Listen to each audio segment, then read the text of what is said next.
사랑하는 시청자 여러분, 그리고 성도 여러분, 혹시 지금 통장 잔고가 바닥을 드러내면서 마음까지 함께 무너지는 경험을 하고 계시진 않습니까? 월급날이 기쁨보다 공포로 다가오는 현실, 한 달을 시작하자마자 줄줄이 빠져나가는 고정지출, 예고 없이 터지는 예상치 못한 의료비나 자녀 교육비, 곧 다가올 카드값 결제일 앞에서 숨이 턱 막히는 재정 현실. 우리는 이 거대한 무력감 속에서 하나님을 신뢰하라는 말이 너무나 공허하게 들릴 수도 있습니다. 하나님은 사랑이시라는데 왜 내 삶은 늘 이렇게 부족할까요?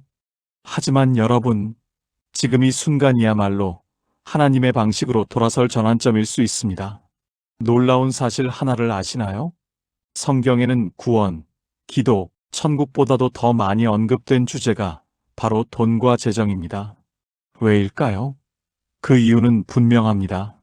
하나님은 우리의 마음이 어디에 있는지를 가장 정확히 보여주는 것이 바로 재정 사용이라고 보시기 때문입니다. 돈을 어떻게 쓰느냐는 단순한 소비 습관을 넘어 신앙의 깊이와 삶의 방향까지 드러냅니다. 많은 사람들이 재정 문제를 세상적인 방식으로 해결하려고 했습니다. 더 벌어야 한다. 죽도록 아껴야 한다고 생각하고 불안한 미래를 위해 보험이나 투기에 집착합니다. 하지만 결국 중요한 건 흐름입니다. 물질이 나를 지배하느냐? 아니면 내가 물질을 다스리느냐? 이 영상은 그런 고민 속에 있는 당신을 위한 것입니다. 하나님의 방식으로 재정 흐름을 완전히 다시 세팅할 수 있는 세 가지 원리를 함께 나누고자 합니다. 단순한 위로나 추상적인 교훈이 아닙니다. 이 말씀을 따라 재정의 변화를 경험한 이들의 실제 이야기와 함께 당신의 삶에도 진짜 돈이 흘러들어오기 시작할 수 있는 길을 제시할 것입니다.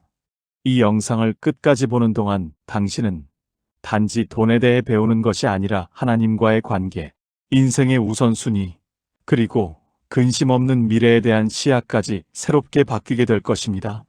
지금부터 우리는 그 변화의 첫 걸음을 내딛습니다. 하나님은 우리를 결코 부족 속에 머물게 하시지 않습니다. 오히려 풍요와 자유, 그리고 나눔의 삶으로 이끄시는 분이십니다. 이제 그분의 방식으로 재정의 문을 열어볼까요? 1단계 근심 없는 부의 축복을 갈망하라. 여호와께서 복을 주심으로 사람으로 부하게 하시고 근심을 겸하여 주지 아니하시느니라. 잠언 10장 22절입니다. 이 말씀은 하나님께서 의도하신 재정의 본질을 가장 분명하게 보여주는 진리입니다. 돈은 많은데도 늘 불안하고 벌긴 벌지만 잃을까봐 잠을 못 이루는 삶. 우리 주변에 그런 사람들이 얼마나 많습니까? 마치 재정을 손에 쥐는 순간 그 손에 걱정까지 함께 붙어버리는 듯한 산말입니다. 그러나 하나님은 그렇게 축복하지 않으십니다. 하나님이 주시는 부에는 근심이 따르지 않습니다. 히브리어 원어로 이 말씀에 나오는 부하게 하다는 아샤르라는 단어인데요. 단순히 상징이나 영적인 풍요가 아니라 실제적인 물질의 증가를 의미합니다. 수입이 늘어나고 부채가 해소되며 일거리가 열리고 예상하지 못한 통로로 재정이 채워지는 것. 이 모든 것이 하나님의 손길로 가능하다는 뜻입니다. 하지만 이 말씀이 정말 놀라운 이유는 그 부의 근심을 겸하여 주지 아니하신다는 구절 때문입니다. 세상은 부를 얻기 위해 몸과 마음을 갈아 넣으라고 말합니다. 많이 벌수록 더 많이 불안해지고 누군가에게 뺏길까봐 경계하며 밤새워 투자 정보를 확인하고 계약서의 숫자 하나에도 마음을 졸입니다. 그러나 하나님은 그런 방식으로 우리를 이끄시지 않습니다. 하나님이 주시는 부는 마음을 무겁게 하지 않고 오히려 평안을 더해줍니다. 우리의 손에 있는 것이 많아질수록 마음에는 더 여유가 생기고 나눌 수 있는 힘도 함께 커지는 것. 그것이 바로 하나님의 방식입니다. 여기 빚 때문에 무너졌던 한 40대 가장의 이야기를 들어보세요. 서울에서 작은 IT 회사를 운영하던 김 집사님은 코로나 팬데믹으로 인해 사업이 급격히 기울었고 매달 이자를 막는 것이 전쟁과 같았습니다. 빚 독촉에 시달리다 보니 밤에는 잠을 이룰 수 없었고 아내와 아이들에게 늘 짜증만 내는 자신을 발견했습니다. 그는 절망 속에서 새벽 예배에 나가 이 말씀을 붙들었습니다. 여호와께서 복을 주심으로 부하게 하시고 근심을 겸하여 주지 아니하신다. 김 집사님은 이렇게 결단했습니다. 세상의 방식으로 빚을 갚는 데만 집중하면 근심만 더할 뿐이다. 이제부터 하나님이 주시는 근심 없는 부를 갈망하겠다. 헌신한 건 단 하나. 일주일에 한 번, 1시간 동안 빚 액수를 보지 않고 오직 나에게 주어진 작은 것 건강, 아내의 지지, 남아있는 기술에 감사하며 정직하게 일하겠다는 것이었습니다. 그리고 매주 노숙인 쉼터에 자신의 작은 재능을 기부하여 낡은 컴퓨터를 고쳐주는 봉사를 시작했습니다. 그렇게 3개월이 지나자 놀라운 일이 벌어졌습니다. 봉사 현장에서 만난 은퇴한 사업가 한 분이 김 집사님의 기술력과 성실함을 눈여겨보았고 뜻밖의 합작 투자를 제안해 온 것입니다. 그 투자금으로 당장의 급한 빚을 해결할 수 있었고 새로운 사업 아이템으로 회생할 수 있었습니다. 그는 이렇게 고백했습니다. 이전에는 돈이 없어서 불안했고 지금은 수입이 많아졌는데도 더 이상 두렵지 않아요. 왜냐하면 이건 내가 쫓아서 얻은 것이 아니라 하나님이 근심 없이 부어주신 것이니까요. 그렇습니다. 하나님이 주시는 부는 소유가 늘어나도 마음은 더 가벼워지고 책임이 커져도 두려움이 줄어드는 축복입니다. 이제 우리도 스스로에게 물어봐야 합니다. 지금 내가 가진 재정은 내 마음을 평안하게 하는가? 아니면 나도 모르게 걱정과 염려에 끌려다니며 살고 있는 건 아닌가요? 하나님의 방식은 분명합니다. 하나님을 재정의 근원으로 인정하고 그분께서 허락하신 범위 안에서 성실하게 살아갈 때 하나님은 우리에게 필요한 것을 채우실 뿐 아니라 근심이 따르지 않는 평안을 함께 주십니다. 이 축복은 돈이 많아서가 아니라 하나님이 주셨다는 확신이 있기 때문에 가능한 것입니다. 이 말씀을 묵상할 때는 단지 부자가 되고 싶다는 소망이 아니라 하나님이 주시는 방식의 부를 갈망하는 마음으로 읽어야 합니다. 이 영상이 마음에 와닿는다면 구독과 좋아요 버튼을 눌러주시고 알림 설정까지 부탁합니다. 또 다른 영상을 만들고 더 많은 주님의 말씀과 정보를 올리는데 큰 힘이 됩니다. 그런즉 너희는 먼저 그의 나라와 그의 의를 구하라. 그리하면 이 모든 것을 너희에게 더하시리라. 마태복음 6장 33절입니다. 누구에게나 삶에는 우선순위가 있습니다. 어떤 사람은 자녀가 먼저고 어떤 사람은 일, 어떤 사람은 건강이나 여가가 우선일 수 있겠죠. 하지만 우리 모두가 매일 부딪히는 현실의 첫 번째 걱정은 대부분 돈입니다. 먹고 사는 문제, 생활비, 주거비, 교육비, 은퇴 준비, 하루의 시작부터 밤잠 들기 전까지도 머릿속에 떠나지 않는 이 재정의 고민 앞에서 우리는 자연스레 돈이 먼저라는 전제를 따라가게 됩니다. 하지만 예수님은 전혀 다른 말씀을 하십니다. 먼저 하나님의 나라와 의를 구하라. 이 말씀이야말로 예수님이 가르치신 재정 원리의 정수입니다. 이 말씀은 우리가 단지 열심히 믿음 생활만 하라는 뜻이 아닙니다. 삶의 중심축을 어디에 둘 것인가에 대한 결정을 말하는 것이죠. 먼저라는 단어는 헬라어로 프로톤입니다. 이 단어는 시간상으로 앞선다는 뜻뿐만 아니라 가장 중요하게 여겨야 할 가치, 삶의 기준이라는 의미도 담고 있습니다. 다시 말해 돈을 버는 것이 나쁜 것이 아니라 돈을 삶의 주인 자리에 올려놓는 것이 문제라는 것입니다. 많은 분들이 말합니다. 지금은 돈 벌어야 할 때지. 여유 생기면 그때 신앙도 회복하고 하나님 일도 하지. 하지만 예수님은 그 생각이 아예 틀렸다고 하십니다. 우선순위가 거꾸로 되어 있으면 아무리 수입이 늘어나도 마음의 평화는 오지 않는다는 것입니다. 먼저 하나님의 나라와 의를 구할 때 하나님께서 우리의 필요를 넘치도록 더해주신다는 약속.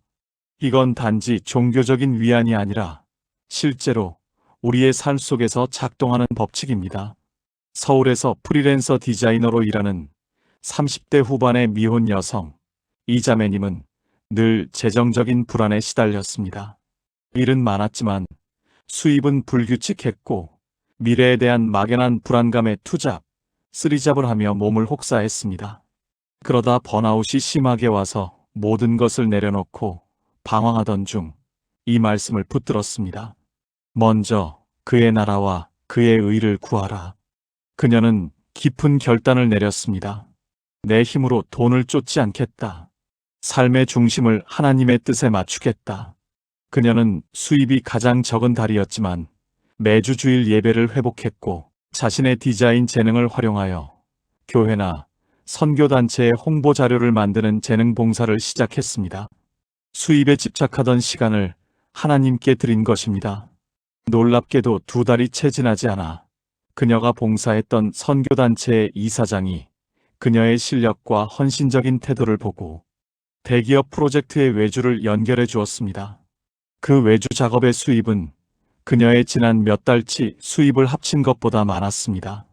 그녀는 이렇게 말합니다. 예전에는 돈을 벌기 위해 제 시간을 썼고 지금은 하나님 나라를 위해 제 시간을 썼을 뿐인데 하나님이 저보다 먼저 저의 필요를 알고 채워주셨습니다. 돈이 저를 따라오는 경험을 처음 해봤습니다. 여기서 말하는 하나님의 나라는 단지 교회 일이 아닙니다. 하나님의 뜻이 내 삶의 모든 영역에 실현되는 상태, 가정과 직장, 소비, 습관과 시간 관리까지도 하나님의 가치관이 기준이 되는 삶 전체를 의미합니다. 그리고 그의 의는 단지 도덕적으로 선한 삶이 아닙니다. 하나님이 보시기에 옳은 것, 곧 약자를 돌보고 정직하게 일하며 나보다 하나님을 더 신뢰하는 태도를 말합니다. 이 말씀을 재정에 적용하면 우리는 이런 질문을 던지게 됩니다. 내가 가진 이 돈, 이 수입, 이 재능이 하나님의 나라를 위해 어떻게 쓰일 수 있을까? 지금 내가 하는 선택이 하나님이 기뻐하실 우선 순위에 맞는가? 그 질문 하나만으로도 우리의 재정 습관과 인생의 방향이 달라지기 시작합니다. 재정은 단지 숫자의 문제가 아닙니다. 삶의 주도권을 누구에게 두느냐의 문제입니다. 그리고 놀라운 사실은 이렇게 우선 순위를 바꾼 사람들의 삶에는 실질적인 변화가 생긴다는 점입니다. 불안감이 줄고 기회의 문이 열리고 이전에는 보지 못했던 가능성이 하나씩 보이기 시작합니다. 이 모든 변화는 한 가지 선택에서 시작됩니다. 하나님의 나라를 가장 먼저 두겠다는 마음의 결단. 하나님은 그 우선순위를 통해 우리의 삶 전체를 새롭게 구성하십니다. 단지 생존을 위한 수입이 아닌 나눌 수 있는 풍요로 이끄시는 공급의 흐름을 여십니다. 지극히 작은 것에 충성된 자는 큰 것에도 충성되고 지극히 작은 것에 불의한 자는 큰 것에도 불의하니라. 너희가 만일 불의한 재물에 충성하지 아니하면 누가 참된 것을 너희에게 맡기겠느냐? 누가복음 16장 10절 11절입니다. 우리는 종종 이렇게 말합니다. 돈이 많아지면 그때 제대로 관리하겠다. 여유가 생기면 헌금도 하고 나눔도 시작하겠다. 하지만 예수님은 그 생각이 아주 잘못된 출발점이라고 말씀하십니다. 정말 중요한 건 돈의 액수가 아니라 지금 내 손에 있는 작은 것에 대해 어떤 태도를 가지고 있느냐입니다. 하나님은 우리에게 이렇게 말씀하십니다. 지금 내 손에 들린 작은 것을 어떻게 다루는지를 보고 앞으로 더 큰 것을 맡길지 말지를 결정하겠다. 세상의 기준은 능력을 보지만 하나님의 기준은 언제나 충성입니다. 그리고 그 충성은 기회가 클 때 생기는 게 아니라 지금 당장 내 손 안에 있는 작고 평범한 것들 안에서 드러납니다. 강원도 지역의 한 50대 남성 최 집사님은 일용직과 공공근로 수입으로 혼자 생활을 이어가고 있었습니다. 매달 수입은 겨우 100만 원 남짓. 누구에게나 생활 자체가 빠듯해 보이는 상황이었습니다. 하지만 그는 매달 나오는 이 소액을 철저하게 구분해 사용했습니다. 가계부를 하루도 빼놓지 않았고 통장도 생활비, 비상금, 헌금 3개로 나누었으며 항상 하나님 앞에서 정직한 청지기로 살고자 했습니다. 그는 말합니다. 작은 금액이라도 정직하게 쓰면 마음이 조급하지 않아요. 그리고 이상하게도 늘 꼭 필요한 날엔 예상치 못한 도움이나 수입이 들어오곤 했어요. 그 말대로였습니다. 그는 자신이 일하는 공공근로 현장에서 나온 폐기물 중 재활용이 가능한 목재를 활용해 작은 가구를 만들어 이웃에게 나눠주기 시작했는데, 이 정성이 소문이 나면서 지역 신문에 나눔의 몫으로 소개되었습니다. 이 일이 계기가 되어 지역 자활센터에서 안정적인 목공 기술 강사 자리를 제안받았고, 수입도 2배 이상으로 증가했으며, 이윽고 그는 작은 공방까지 운영하게 되었습니다. 이 모든 일은 그가 작은 것에 충성했기 때문에 하나님께서 더 큰 축복의 문을 여셨던 것입니다. 하나님이 보시는 것은 내가 1억을 관리할 줄 아느냐가 아니라 지금의 10만 원, 지금의 하루 시간, 지금의 정직함과 절제에 충성하는 태도입니다. 당신도 지금 이렇게 생각하고 계실 수 있습니다. 나는 가진 게 별로 없어서 하나님께 드릴 것도 없고 관리를 잘한다고 해서 달라질 것도 없다. 하지만 아닙니다. 하나님 나라의 법칙은 다릅니다. 작은 것에 충성하는 사람이 미래에 맡겨질 큰 축복의 그릇이 됩니다. 이 원리는 마치 씨앗의 법칙과도 같습니다. 씨앗 하나가 땅에 심기면 당장은 아무 변화가 없어 보여도 보이지 않는 땅 속에서 뿌리가 자라나고 어느 순간 줄기가 올라 열매를 맺습니다. 지금의 소득, 지금의 기회, 지금의 시간과 일상, 이 모든 것이 하나님 앞에서는 씨앗입니다. 그리고 그 씨앗을 어떻게 관리하느냐에 따라 당신에게 맡겨질 미래의 나무가 결정됩니다. 그러니 포기하지 마세요. 지금 가진 것이 작다고, 지금 벌이가 부족하다고 절망하거나 손 놓지 마세요. 오히려 이렇게 선포하세요. 하나님, 저는 지금 이 작은 것에도 충성하겠습니다. 당신이 나중에 더 큰 것을 맡기실 준비가 되었다는 믿음으로 지금부터 작은 것에 신실하게 살겠습니다. 그 고백 하나가 당신의 재정 흐름을 바꾸는 시작점이 될 수 있습니다. 하나님은 충성된 자에게 반드시 맡기십니다. 그리고 하나님이 맡기신 축복은 결코 흔들리지 않습니다. 지금까지 우리는 하나님의 방식으로 재정을 바라보는 3가지 말씀을 깊이 있게 묵상해 왔습니다.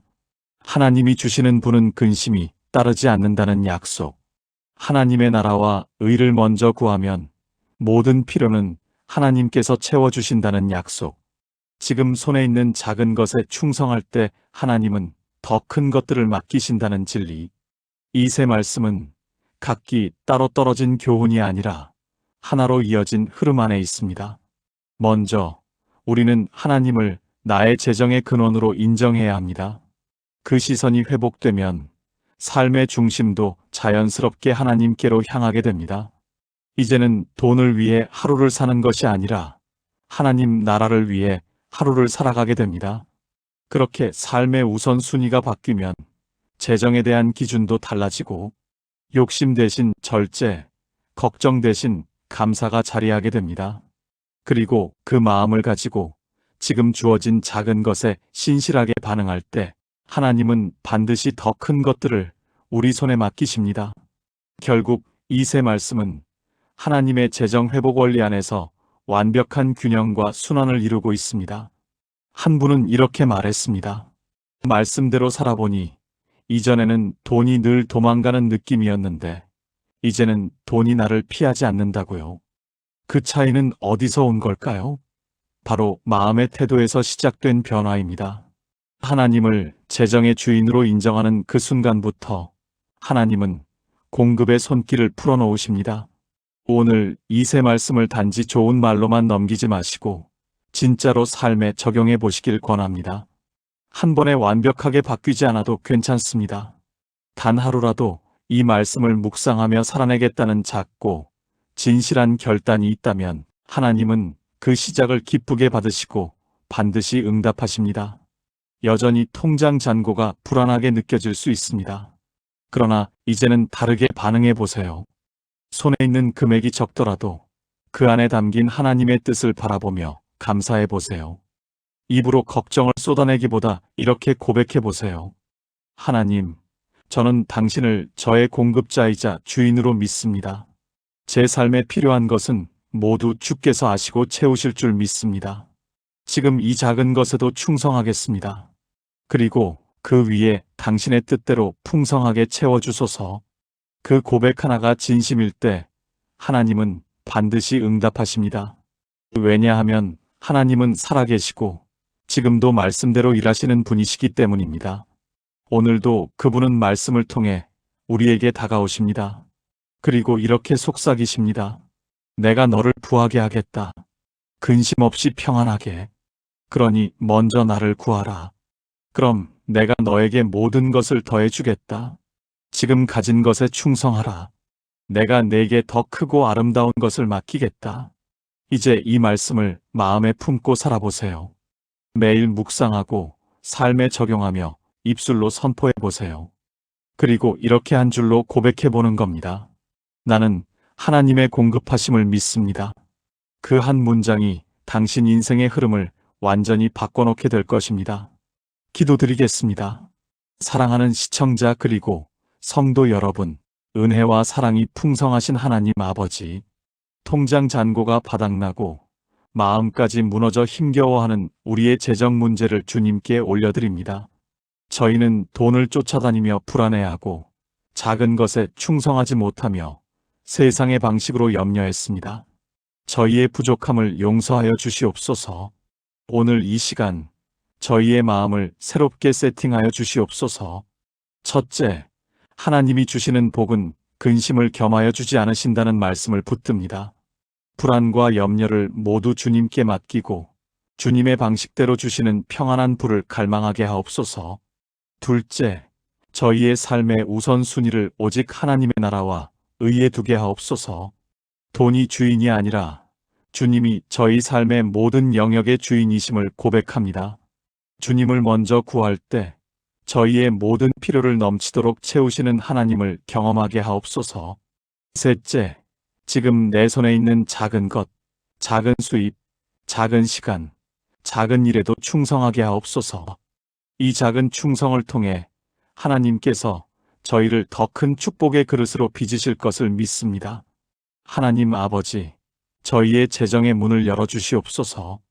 이 영상을 끝까지 시청한 모든 분의 삶과 가정과 사업 위에 근심 없는 풍요와 나눔의 자유가 흘러넘치게 하옵소서.